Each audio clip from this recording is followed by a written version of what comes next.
Okay, fellas, welcome back to some more SBC gaming news, and we have a lot of news to cover today.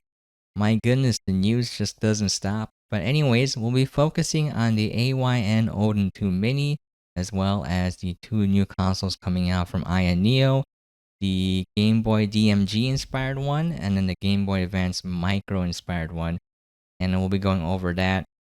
And then some updates to the RG35XXSP, there's a small update to the Cube, and then the 28XX and the Miyoo A30 and the Miyoo Mini Flip. And then that's going to be the majority of today's episode. And then I have a lot of news I've been stockpiling that I think will be useful to people, like either user creations that were neat, that might inspire people to make their own, or some interesting bug fixes that might help people who are having troubles with their handheld.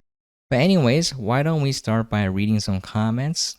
Alright, we have this comment from LLIIXZLII1794. Subscribe, great episode. Thanks, dude. Thank you for the compliment. Appreciate it. Once again, I just make this for fun, and I didn't really think anyone would like it, so thank you very much. And then finally, I've been saying this guy's name wrong for the past few times, but I believe it's Gerardo Facundo. I think that's much closer than what I was saying. I think I'm dyslexic when it comes to reading names.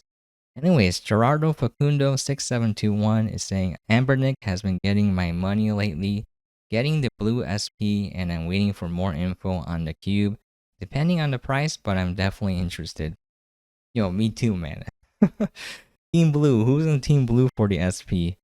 We got Saito Stockman. I ordered a blue Anbernic SP. Yeah, blue is the color for me, so it's pretty nice to see two people who are also getting the blue one. I don't know, it just looks the nicest. Like, I never had a SP, original Game Boy Advance SP, so the silver one doesn't appeal to me because I never had one. So the blue one just looks cooler. But yeah, thank you so much for leaving comments. I appreciate it. I'm glad you guys are liking this segment. Alright, why don't we get started with a rumor? Now, I'm not covering this as news. This was just of note, and I just wanted to let people know that this is most likely fake news. So this was posted by Murphy_31 in the Steam Deck subreddit, and the rumor is they were claiming Microsoft is preparing $16 billion to acquire Valve. And there was a link to a website, and the website source was, I think someone in the comments said it was some streamer who claimed they heard something, so it's totally a trust me bro situation. And yeah, it's been, I wouldn't say debunked, it's just people speculating, but this is highly unlikely for a couple of reasons. If you guys know Gabe Newell's history, he hates Microsoft, so he doesn't want to be acquired.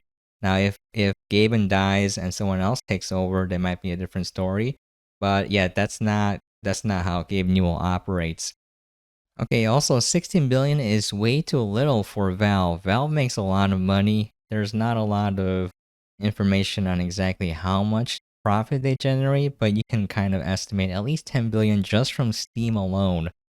So that's in 1 year. So 16 billion is just like, that's chump change for Valve. They're gonna have to offer a lot more. Also, there's a couple other things, like, I think this will be very, very anti-competition. Like, I think it's gonna violate a lot of laws, especially outside of the US. I know a lot of people see Valve as a monopoly. I wouldn't really say they're a monopoly. It's more like they're the best service. There's for me, a technical difference in that a monopoly prevents other players from coming into the market as a seller or a competitor. And also, it prevents consumers from entering the market and going to competitors as to buy products, as a consumer. So for Valve, it's not really stifling competition. They're just doing it better than everyone else, and everyone else just wants to shop at Steam. So it's not really a monopoly if your product is the best and everyone just wants to use your product. So I think that's really dumb, in my opinion, where people are saying Valve is a monopoly. So what are you going to do? Like, make the service worse? Like, are you going to make the people who are using Steam go use Uplay? Like, I don't want to use Uplay. Are you going to make them use EA Origin? I don't want to use Origin. Yeah, I like Valve isn't perfect, but out of all the game companies, they're the one that I like the best in terms of providing something for the consumer. So I don't want them to be acquired by Microsoft, and I don't think they will. All right, now we're going into new consoles, and this one is related to Valve. Valve has little to worry about as a new Steam Deck rival arrives. This was posted by Tiny Independent 273 in the Steam Deck subreddit. And this is interesting news. This comes from PC Guide. The article was written by Tom Valentine. And basically, what's happening is Antec is going to get the AYANEO slide and then rebrand it as their own system and then sell it in other countries. So this will be very interesting because the AYANEO slide has pretty good specs. I think more competition is great because in the end, it'll drive development of these consoles forward because everyone's competing, trying to outdo each other. And they'll have to provide a better product at a lower cost to the consumer, and it's going to advance the field. So kind of interested in seeing like how the market is going to react to this. Anyways, we got photos of the Odin2 Mini. This was posted by Worthwhile Futility in the SBC Gaming subreddit. And as we can see here, we have pictures of the Mini. It's going to be slightly smaller than the Odin2. So the mocked up screenshot was actually pretty correct. Someone took the pictures and then scaled them based on the thumbstick size, and they got pretty close. You can see some pictures here. Yeah, it looks great. So that looks like front-facing speakers here. Looks like a headphone port, USB-C. That must be the intake port and an exhaust port here for the cooling. It has little rubberized divots for you to hold it. And it's kind of rounded here as well. So the ergonomics doesn't seem too poor. Got flush shoulder triggers and buttons, kind of like the Vita. Yeah, it looks great. I want one, but I don't need one. I would like to cover it. Alright, if you're wondering about the specs for the Odin2 Mini, this was posted by the Nelson3. This is all on AYN's website. You can take a look here. It's gonna have the same chipset as the Odin2. It's the Snapdragon Gen2 processor. It's gonna come with 8GB of RAM for the base model and then 12GB of RAM for the Pro model. It's gonna have a 1080p mini LED screen, about 5 inches in size. It's gonna have a slew of those features there. 5,000 milliamp hour battery. Yeah, those are some pretty good specs. Now, this is kind of confusing to me in that the people who are making it or people running the Discord channel were saying that it's not a competitor to the Odin2.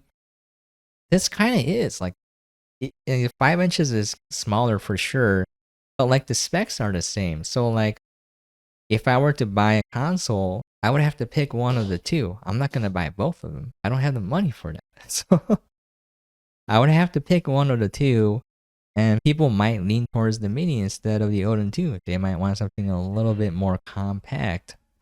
Okay, so if you are wondering about the pricing for this console, we have that information as well. This was posted by MechRedBlue in the SBC Gaming subreddit.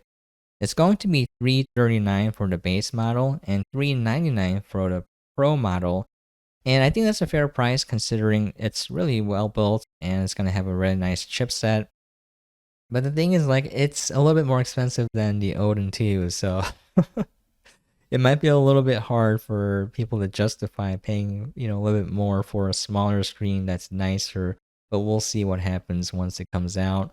Now, there were some coupon codes, but I believe they were all used up when the pre-orders went live. So this was posted by 2Loudtech.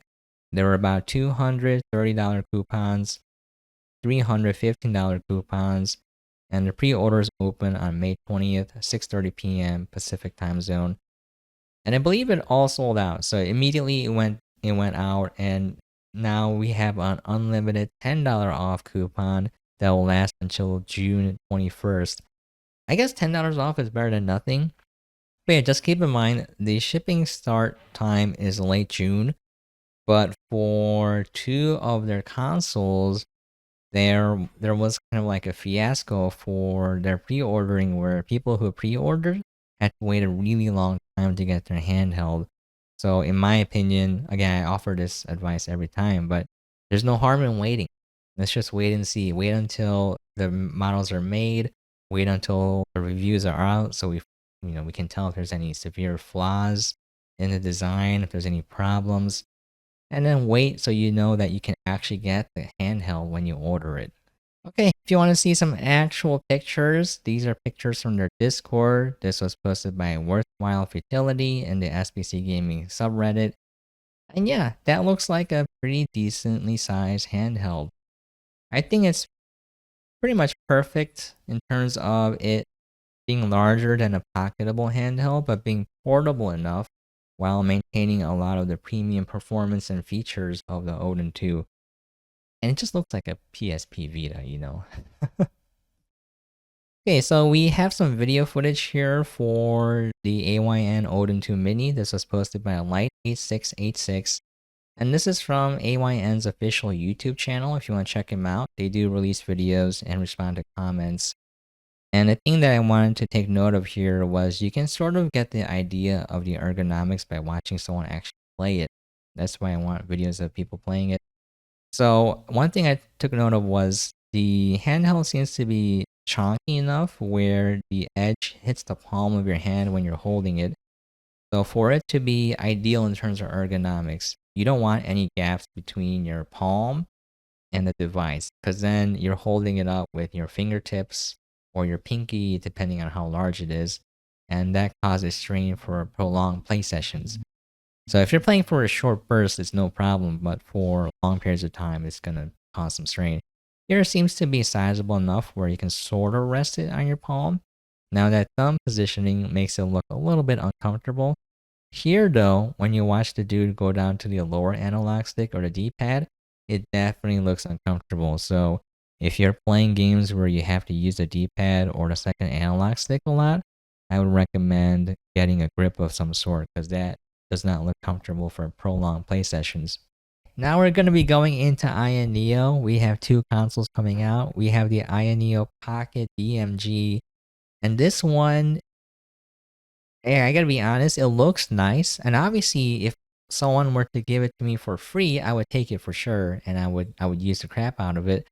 But like based on the specs and the design, it seems to be very contradictory, and I'll go over why. So first of all, it looks really nice. It looks clean. All of AYANEO's products look very sleek. But the thing is, like, it's just a lot of like question marks. Like for example, it is using the Snapdragon G3x Gen 2, which is really powerful. That's what's used on the Pocket S, if I'm not mistaken there. So it can play PS2 games and GameCube games. But the thing is, we have one analog stick. So it's like, why? Why would you do this? And then secondly, there is a conductive pad here. So if we take a look here, that is like a touch panel right there. And I'm like, why? Like, like that can't replace a second analog stick. Secondly, I don't know if these are trigger buttons and the triggers in one design. If it's just one button, we're missing another set of trigger buttons. Like a PlayStation 2 controller has the bumper and the trigger. We need two. There's only one here. Why are we missing buttons for a premium handheld? Like, it's confusing because if you're going for, Game Boy Color or Super Nintendo as kind of feel, you want the D-pad, you want 4 face buttons, and then one set of shoulder buttons, and then the screen looks really nice. So man, it's such a shame because I feel like they could have had a really good console here.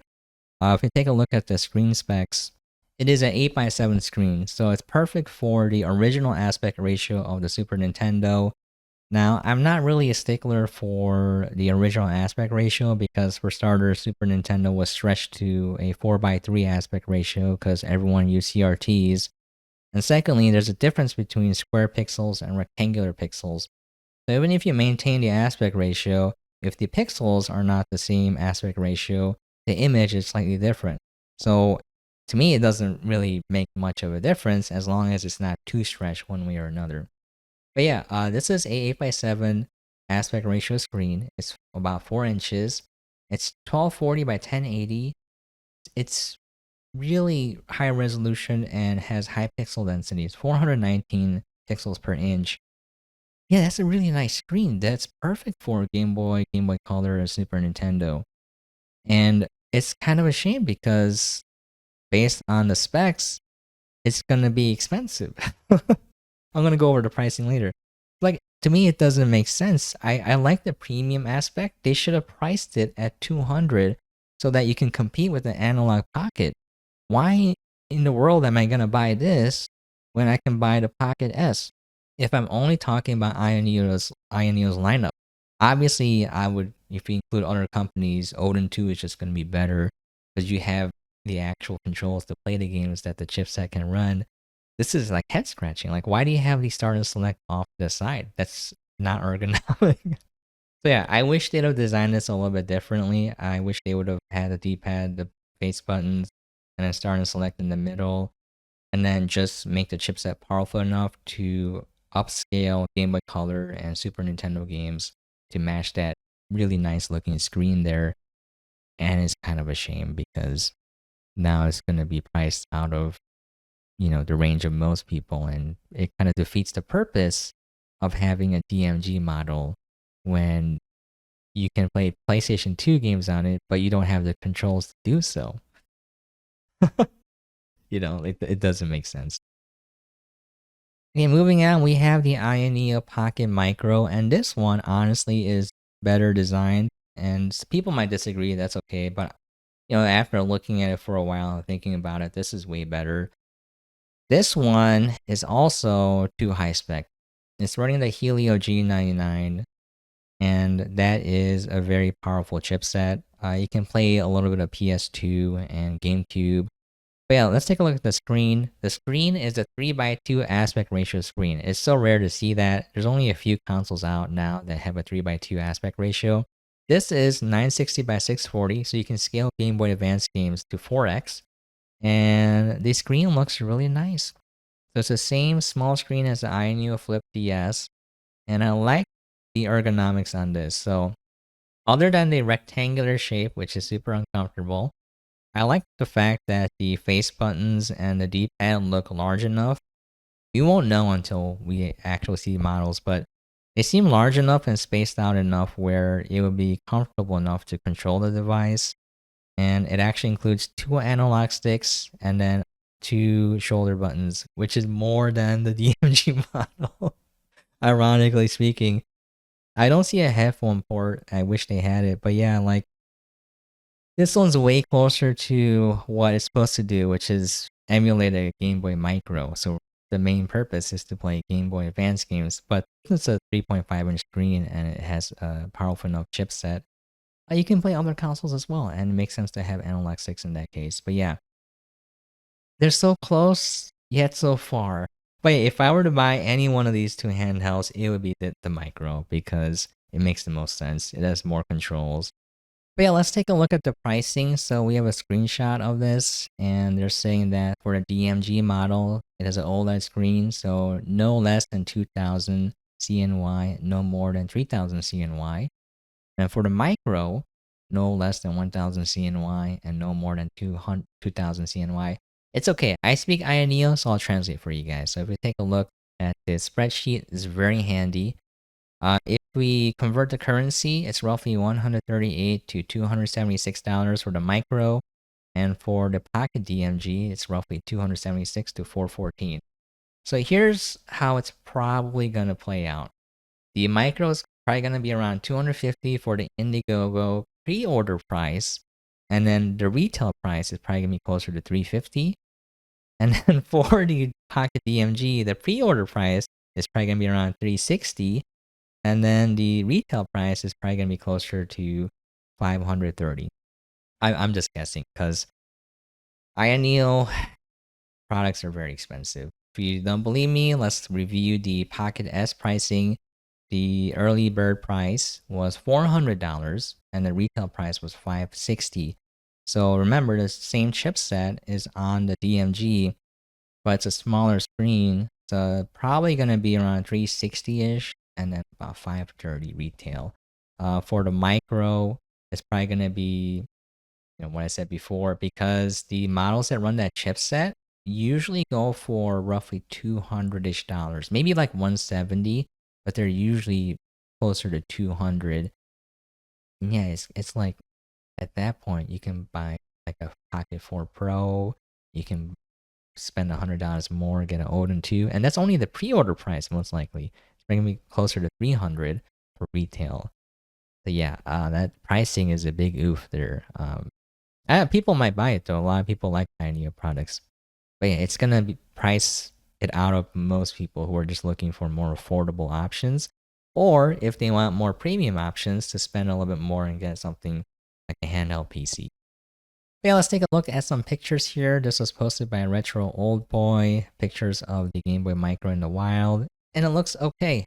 But yeah, it's probably not gonna be comfortable for playing long sessions. They got so close to the design, but so yeah, here's a picture of someone holding it that was posted by Tanny in the SBC Gaming subreddit. Yeah, I mean, this makes more sense. I'd rather get this than the DMG because it can handle just a little bit of GameCube and PS2, and it has 2 analog sticks and 2 shoulder buttons. Okay, we got a few updates for the Anbernic Cube. This was posted by UpbeatServe6096 in the Anbernic subreddit. And the video is from Anbernic's official YouTube channel, and we can just take a look at the specs here. So it is almost identical to the Anbernic RG556. So same processor, T820, which is very powerful, 8 gigabytes of RAM. It's gonna have 5,000 milliamp hours, and the 556 has, I think, 5,500 hours, or 5,200 milliamp hours. Sorry, I read that wrong. So slightly less battery life. But yeah, the specs are crazy. So again, I'm estimating the price is probably going to be close to 170 to 200. And the sale prices should be closer to 150 to 170. But yeah, it looks interesting as a device. Again, it seems a little bit weird in that why didn't they just use the H700 chipset and then compete with the RGB30 in terms of having a 1-to-1 aspect ratio screen, but have it be cheap enough? Because the RGB30 you can buy for like $60 to $70 on sale. This one is going to be double to triple the price, and you can't really compete. So, it kind of doesn't make sense there. But yeah, I'm interested in this handheld as well. Speaking of the RGB30 and the Anbernic Cube, we have another clone. This was posted by Solid Fail in the SBC Gaming subreddit. It's the R40S. This was made by BOHYOM.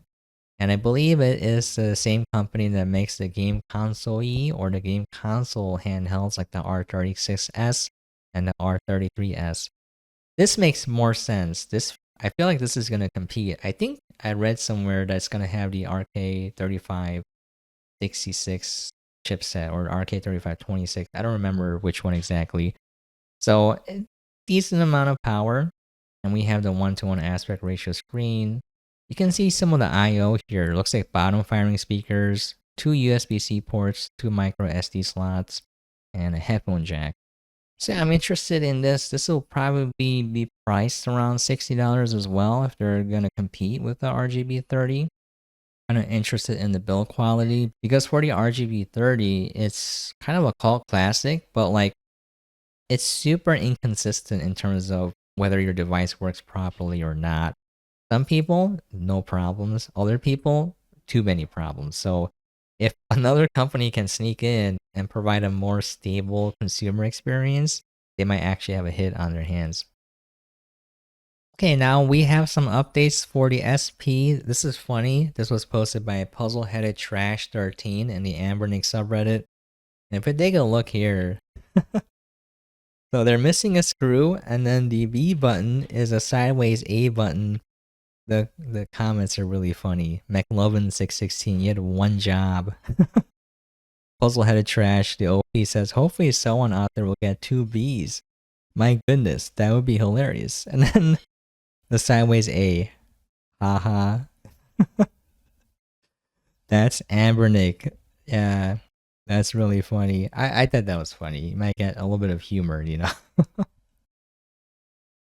Okay, moving on, we got a post by Tennis Man in the RG35XX subreddit. and they're saying that, hey, someone should really make decals for the front cover for the SP. Probably someone on Etsy will print out stickers. But if you have the transparent model, you can make your own printout and then put it in the cover.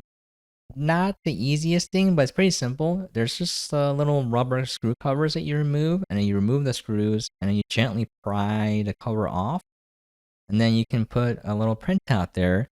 And yeah, I think that's pretty neat. So if you wanted to customize your SP and you have a transparent one, this is very doable. Now, if you wanted the exact dimensions, this was posted by Shadow59 in the Anbernic subreddit. These are the measurements. So you can print these out yourself, cut it out. I think this is for the width, so you don't want it more than 0.15 millimeters thick. And then you can customize your own handheld. Now, if you're a little bit scared about taking apart the front cover, obviously just go for a sticker. But if you are confident enough, it's pretty simple in terms of removing it. Okay, so we have another update as well from Shadow59 in the SBC gaming subreddit. MinUI already has the sleep function working for the SP. So if you wanted custom operating systems for your device, most of them work, but a lot of them don't have the SP specific features in place, like the sleep.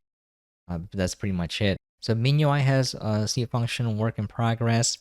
You can check out the video. This was posted on the channel for the next. And yeah, I think that's pretty neat. So I think most of these custom operating systems will add working sleep functionality pretty soon. There's MiyooOS, there's Nully, and then there's MinUI. Those are the big three. Okay, one thing of note here, I want to cover this because I saw a lot of people talking about this on the subreddits. This video is from Taki Udon. He also made a review of the SP. But the main thing I wanted to cover was the thermal performance. So I think Russ also mentioned it getting a little bit warm. Honestly, it's nothing to worry about because the temperature is recorded. So I like how Taki actually measures the temperature. It's within the operating levels of the chipset and the battery, so it's entirely safe for the most part. You can check out the temperature readings yourself. Yeah, it's okay. So the reason why I'm bringing this up is people make these unnecessary heatsink mods that actually degrade the performance of their handheld by overdoing it. So I saw a lot of people adding like a heatsink to the Miyoo Mini, saying that I'm going to overclock it, so I want better thermals. And if you take a look at the detailed study of the Miyoo Mini Plus, overclocking it doesn't generate more heat. The heat comes from whatever games you're running. Well, they made a study of like the voltage usage or power usage overclocked, and then the power usage just regular, and there's no difference. Like a teeny difference, but it's not going to generate more heat. So what you're doing is basically a placebo, and it's not necessarily better for these handhelds because there's no active cooling, there's no airflow. So you may be drawing heat away from a certain portion of the device, but it has nowhere to go. So it's just going to heat the air, and it's the same thing is going to happen. So, you got to be careful what you do. And there's a person who wasn't careful. And this was posted by Upbeat Serve 6096. So there's a big channel called ETA Prime, and they made a video which has since been privated for very good reason about him making a heatsink mod for the SP. And we can take a look here. So they took a heatsink for a SSD, I believe, and just placed it over the chip. And this is really bad for a number of reasons. For starters, you're you're bringing the heat straight up into the battery. So if you look at the handheld, there's a little gap of air. So air, the air has to heat up and then go into the battery to heat the battery up, right? That heatsink is in direct contact with the battery now. There's no more gap. You've removed the gap between the chip and the battery. And even if you put like a layer of some sort of thermal resistant material, it's not going to be any better. Where is the heat going to go? Like, it's just, there's no airflow, so it's gonna go back into the board. There's what are you doing? There was no need, and it's funny because the guy was using a thermal sensor, and it's like, oh look, it's so much cooler. But the thing is, like, if you put a piece of plastic over the CPU and did a reading, it would have shown the same thing because it's blocking the heat. It doesn't necessarily mean it's running cooler. You gotta do more studies. Yeah, that was a big fail, and I think the video was privated for a good reason. Like it's dangerous advice. I think you can make things worse. In my opinion, unless there's an actual need, like you see thermal throttling or the battery is overheating, you don't want to make unnecessary modifications because unless you know what you're doing, you could actually make the situation a lot worse. Moving on, we have some updates for the 28XX. This was posted by Master Smash 56 in the SBC gaming subreddit. So if you have these micro handhelds like the 830, the 28XX, maybe the TrimUI Smart. So last week I posted that you can just use a sock for a case. This person bought a $5 glass case from Walmart and it fits perfectly. I personally use a soft cover case for my camera. I had a Canon EOS M. I called it the Mini Me, and I used the soft case for it. It worked fine. Like unless you're like throwing it at stuff or putting it in a backpack full of rocks, it should be pretty okay. So if you want a cheap case and you don't want to buy it from AliExpress, you can use a lot of things: a sock, glass case, and they're pretty cheap too. And moving on, this is very interesting. This was posted by the Stormtrooper, and they are designing new shoulder buttons for the 28XX. So if you take a look here, they look really nice. So I don't know how much it's going to cost, but they made it stick out a little bit more so it's easier to hit those shoulder buttons. It would definitely make it less pocketable, but if it's something you wanted, if the shoulder buttons were bothering you, you should wait and see if this person releases it. It's probably going to be on like an Etsy store somewhere. Now we're moving on to some Miyoo updates. We're going to go through these pretty quickly. This was posted by Uomo Darkilla in the SBC Gaming subreddit. There's a post from the people making the console, and they're just saying that the 830 has a lot of repairs in the software. And I believe what they're referring to are firmware updates that fixes the brightness and a few other things. So I'm not entirely sure if all the flaws have been mitigated. We're gonna check the battery life. There's some things that are missing. You know, so if you're on the fence about buying it, you might want to wait a little bit. They may make hardware revisions. I'm not sure you can fix all the problems through firmware alone, but yeah, if you wanted one, it's slightly better now. Okay, now we have some updates on the Miyoo Flip. This was posted by a solo hacker in the SBC Gaming subreddit. And this kind of made me sad, but if you watch their videos, there are people with really long nails, like usually the pinky or the thumb. And for other countries, usually people who do drugs have long nails. What they do is they scoop up drug. They use it as a little scoop, their nail. They scoop it up and put it in their nose or put it in a crack pipe. So a little bit of information there for you folks. So when I saw that, I was like, man, are all these people making these consoles in China must be doing drugs. That would explain a lot of things. And turns out it's a flex. So in that culture, it means that you don't have to do manual labor. It's saying that you're rich. That's why you have a long nail, because it's impractical and would get in the way of doing manual labor. So I learned something new, but people were commenting on it, and they're saying that they would ask the worker to trim the nail down a bit. That makes me sad, dude. I didn't know. I wish they would just explain why the nail was long. And then people would be like, oh, okay, now I know. I didn't know before. So I had to figure it out because someone posted about it in the comments.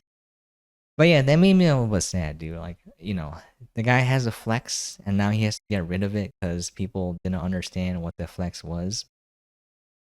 But yeah, now I know. Now I know why those people have long nails. I don't know. I just feel like that'd be super impractical because, whenever you're doing anything, you'll just get in the way. Like playing games, like how are you going to hit the keyboard properly with a long nail on your hand? You know what I'm saying? Okay, so we have a video for the flip, and this was posted by One Zone YouTube in the Miyoo Mini subreddit. I feel like they need better PR because I don't know why they released this. This is a prototype, by the way. So they clarify that this is a prototype model because the plastic looks super cheap. Yeah, it just looks really cheaply made. And they're like, oh, don't worry, it's a prototype. But I wouldn't have released it because the SP is already out and it's a finished product. So you don't want to release footage that shows it in an inferior state. Like what is the purpose of this video? It wouldn't instill more confidence in the company that they have a quality product coming out. So I hope Miyoo makes a product and it's good, because more competition is good. And I want them to take their time and release a quality product. I'm not in a rush. I don't need the product right now. So I hope they take their time. I hope they kind of ignore the hate comments online and just make a good product. That's all I want to see. But yeah, I don't know why they did this. It doesn't really serve any purpose. Here's another video from a solo hacker, and it shows emulation station running on the Miyoo Flip. And I think that's neat, but like, honestly speaking, if they had Onion on it, I think it would have convinced a lot of people to buy the handheld, because a lot of people already like Onion OS. So in my opinion, the only thing they had to do was release, the hardware and make sure it's good enough, and then make sure it launches with Onion OS. That's what I would have done. I've been like, here you go, fellas. Here you go, Onion devs. Here's all the source code that we can give you. Here's all the specs. Here's early prototype devices. Please port Onion to our device. Okay, we have some small updates to the ROG Ally X. This was posted by Mobius Black in the ROG Ally subreddit. And the article was posted on Video Cards. There was no author, as far as I can tell, credited. But yeah, we have some specs here. I got one thing wrong. It's 24 gigabytes of RAM. I think I said it was 32. It's 24. And we see a couple of changes as well. They're going to drop the XG port, which is apparently a proprietary eGPU slot. And they're adding a USB 4 Type-C port, so that you can use regular eGPUs, and that seems to be a big deal for people. And just make a note here. Also, the backplate seems to be different because the battery life has been doubled, so it's probably gonna be a little bit of a different shape. They say it's gonna be a little bit thicker, but I think the overall shape is just gonna be slightly different as well. Okay, then we covered all the handhelds. Now we're gonna be going into buyer advice. This is, I think, pretty big news. Kingdom Hearts is finally coming to Steam. It's gonna come out June 13th. This was posted by PaperPlane36 on the SBC gaming subreddit. So if you really like Kingdom Hearts and you wanted to play all the games, it's gonna come out on Steam. Originally, it was only on Epic Game Store for PC users, but now we can see all the Disney characters, relive our memories again, and it'll be coming out to Steam. I think that's gonna be in time for the summer sale. We'll see though. Probably not gonna be discounted by a lot, but if you wanted to play Kingdom Hearts, don't buy an Epic Game Store unless you wanted to. You can buy it on Steam in roughly 2 weeks' time. Okay, I just wanted to cover this real quick. There's a battery issue with the RGB30. This was posted by this guy as a collector in the Hello Kitty subreddit. And if we take a look here, that is some serious damage. So there seems to be some leakage. I thought the battery caught on fire at first, but if it did, it would have just exploded. But yeah, if they charge this again, it's definitely going to explode. I saw a couple of posts about the RGB30 battery becoming a spicy pillow. So if you have the device and you notice it charging differently and the battery feeling extra hot or your console bulging, please open it up and check it right away. And if you happen to see the battery has swollen, you want to disconnect it immediately. Put some electrical tape over the contacts if you want to, and then take it to your nearest battery disposal place. So for me, Batteries Plus disposes of rechargeable batteries. I recently took a couple there. They did it for free. And so you want to get rid of it ASAP. That is a fire hazard. That's very dangerous. You don't want to keep using it because it will eventually explode. So you will see it explode in flames and you will not be able to put it out. There's a lot of house fires that start that way. It can actually cause burns if it was in your pocket. It's scary. If you don't believe me, just look up some videos of vapes exploding because of improperly charged cells. But yeah, buyer beware, so be careful. This can happen to any handheld, so if you have a lot and you haven't used them in a long time, just do a little check. Make sure it's not swelling. Just open it up, look at the battery. If you want to store the battery and you're not using it, make sure to charge anywhere from 40 to 60%, and that should be good. You don't want it fully charged if you're not going to use the device for a long time. You want it somewhere around half. Alright, moving on. If you wanted a GKD Pixel, there's a yellow one now. So a little bit back, someone posted the new colorways coming out, so I guess they're coming out now. This was posted by a problematic kitten in the SBC gaming subreddit. Yeah, that looks pretty nice. So if you wanted one, I guess the new colors are available. I'm not sure to what extent though. Okay, here is some more advice. This was posted by Old School RPGs. So let's say you wanted to get an Anbernic device and you're like, I really like Garlic OS, but it's not available. So for the H, the 2024, and the Plus, and the Flip, Garlic OS, the original one, only works for the OG model of the 35XX. And then Garlic OS 2.0 had a lot of features missing. So people were recommending that you don't use it. But guess what? Black Seraph is back working on Garlic OS. So I don't know how long it's going to take. So you should see it reach feature parity over time. If you can take a look here, this is the post for the alpha. And Garlic OS should only get better over time. So if that was holding you back, I would just pay attention to the development process of Garlic OS 2.0 because now it is being actively developed. Okay, so I just wanted to make this post because I thought it was interesting. We have Colos in development for the RK3566 devices. This was posted by Jacolis in the SBC Gaming subreddit. And basically what this is LTS stands for long-term support, I believe.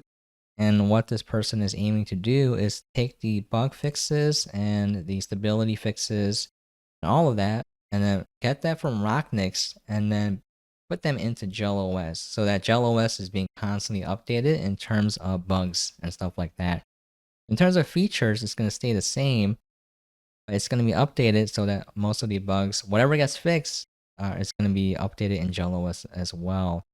It's not going to import features or anything. It's more like if you like JelOS and you want to keep using it, but there's too many bugs, Polo should fix that. I haven't tried it out. I don't know if it's legit or not, but I thought I would mention it because there are people who really like JelOS and want to keep using it.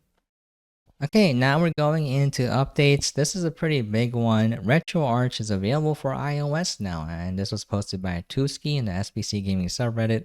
So if you have an Apple device and you don't want to sideload stuff, you can get RetroArch officially on iOS. And if you don't know how to set it up, Russ from Retro Game Core has a pretty good guide. You can just look up this channel. I'm sure other people are covering it as well. And that's pretty nice. You can emulate stuff on Apple devices now. Moving on, this is kind of a neat side note. I mentioned this a long time ago, but there was an N64 emulator in development for the Miyoo Mini. The person who posted it got deleted. It's Stuart Fu, the guy who ported Drastic, and they were making the N64 emulator for the Miyoo Mini Plus. I believe they did it to make it work on the A30 as well. But yeah, so just keep that in mind. Maybe we might get N64 on the Miyoo Mini. I'm not sure if it can run it at all. I don't think it's gonna run. But yeah, if Stuart Fu does some magic here, we might get something workable. I mean, back then, people didn't believe that Nintendo DS would ever work on the Miyoo Mini Plus, and here we are. So maybe N64 might work. I think it's primarily focusing on the A30 maybe, but we never know. Just wait and see what happens. Stuart Fu is a mad lad. Now, this is a handheld PC-oriented update. Lossless Scaling 2.0 was released by the developers, and it seems to be a big improvement over the previous version when it comes to using LSFG. This was posted by Much Introduction 167. And yeah, again, I think it's pretty neat that this exists for hardware that's kind of gimped. But in my opinion, I'd rather have the developers or the people who make the engines make sure that the games perform stably and optimally by optimizing the engine itself and the game itself, rather than having to rely on a third party to make the game look better for you. Now, I think we need this for handheld PCs that are underperforming. But in my eyes, when I think about the desktop I had when I was in college, it was worse than the PC handhelds now. And we had games that ran okay back then. Obviously, games are more demanding, but like I believe most of it is just bloat, in my opinion, because there are a lot of good-looking games made about 8 years ago that compete with games out right now games out right now, they just don't work as well if you have a really expensive rig. So this is just a note here. If you're using lossless scaling, it's been updated and should work a little bit better now. This is a bug related to the TrimUI Smart Pro. I'm mentioning this because a lot more people seem to be getting it. In my opinion, I think it is one of the best horizontal handhelds to get around the $50 price range when it's on sale. But yeah, there's an issue where I think there's a recent update where you can assign the performance mode to the function switch. And then when you turn it on and then turn your console off, it will stay on. And so this person was saying that, they turned it off, but then when they picked it up, it was super hot and the battery drained. So just a PSA here, if you have a TrimUI Smart Pro, either turn the performance mode switch off and then turn your handle off, or do not assign performance mode to the function button if you are forgetful. So if you're wondering why your handle is super hot or draining in battery all the time, that might be a reason. This was posted by Alif Sosa 017 in the SBC gaming subreddit, and just letting people know because it is an issue that people are having. I wanted to relay this information because I feel like it'll come in handy. Sometimes your device will be stuck in a boot loop and you can't charge it. This was posted by Small Format 5642, and if this is happening to you, especially on an Android device, here are some solutions. This was posted by Pip2600. So if your device is stuck in a boot loop, it'll just keep draining the battery. So you can kind of go into the recovery menu. You can do this by holding volume up and the power buttons for a few seconds, and then it'll go into the recovery menu. Leave it there and let it charge for a few minutes, and then reboot into normal mode. And then you might have enough juice for you to either turn it off or just leave it on and charge it like that, so you won't be stuck in the boot loop. There is another fix here as well, posted by Margaret's Garden. You can just use a different charger and use your laptop, so that might fix it. Bit of a note here, so the reason why some chargers may work or not, and some people use the term charger for the cable, but if you're talking about the cable, the USB-C to USB-C cable, they might have like an E marked cable, so there's a chip there that does some stuff, So you want a cable that doesn't have that, and that's why people recommend using a USB-A to USB-C cable, because there's no chip in there that kind of regulates stuff or does handshake protocols or whatever. It just relays the current and voltage edges. Alright, we're moving on to user creations now, and this was super neat. This was posted by a Retro Gary Ray. Custom SD cards. That looks really cool. Take a look here. This is the SD card adapter, and they made little stickers. So it makes it look like game cartridges. That looks super awesome. This is really neat as well. This was posted by a Fruit Legend in the SBC Gaming subreddit. And this is a Twitter post from developer Griffin. And it's a tiny portable PlayStation 1. So what they did was they took the actual motherboard, cut it in half, and folded it. So that's wild. If you want to take a look at the innards. Yeah, they built their own portable PlayStation 1. I know people do this all the time. They're all crazy and smart and talented. But yeah, I think that's pretty awesome. There's a small, actual PlayStation 1 that's portable. Finally, our last post from Leonardo da Vinci, and this is posted in the Miyoo Mini subreddit. These are some really nice custom modifications here. So the buttons look gorgeous. They look like candy. I might want to eat them. Yeah, I think they added a custom sticker here. Looks really good. Nice job. Okay, that's gonna be it, fellas. That was a long episode. I apologize. I'm gonna aim to make the episode shorter again. There was just a lot of news to cover, so I had to go through it. The future episodes should be a little bit more digestible because I want to cover just a little bit of news in each category. And we'll go back to that because I believe most of the major news items are done now, unless there's something big happening. It just never stops ending. Anyways, thank you so much for dropping by and watching. I really do appreciate it. You can feel free to leave a comment down there if you want me to cover anything in particular. And as always, hope you guys are staying safe and sane out there. And catch you guys next time.